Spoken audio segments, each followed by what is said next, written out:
Drošības temām skolotājs Solveits Lauzējs audzināmajā klasē pastiprinātu uzmanību pievērs jau pagājušajā mācību gadā, kad 5 cilvēku komanda piedalījās iekšlietu ministrijas rīkotajā spēlē Esi drošs, neesi pārdrošs, bet uzsākot šo mācību gadu bērnus gaidīja pārsteigums. Sociālo zinību kabinets vasarā kļuvis par drošības klasi.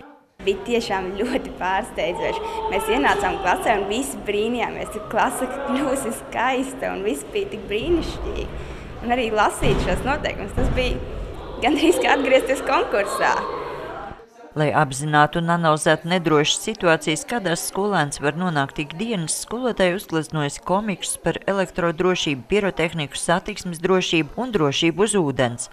Tā ir kā mana dāvana skolēniem 1. septembrī. Tad, kad es to darīju, tad neviens patiešām nezināja to, ka es kaut ko tādu daru. Un, mans mērķis bija iepriecināt jauniešus, lai pirmkārt, lai būtu interesanti, lai piesaistītu, lai liktu viņiem aizdomāties par to, ka šī tēma ir aktuāla un ka viņiem tas ir jāzina. Klasē ir arī dažādas spēles par drošības tēmām bukleti, arī rakstīti noteikumi. Tēmu klāsts mācību gadu laikā tikšot papildināts, un bērni jau rosina, ka būtu nepieciešams atgādināt par drošību dārza darbus veicot. Atzinīgi skolotājs iniciatīvu vērtē arī iekšlietu ministrijas pārstāvji.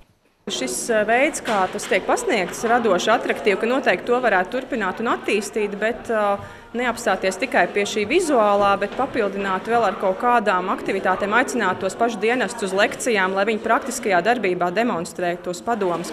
Izmantot jauno drošības klasi varēs gan visi Bauskas valsts ģimnāzijas skolēni, gan blakus esošās sākumskolas bērni, bet metodiku, kā vislabāk apgūt drošības tēmas, skolotāji varēs izvēlēties paši.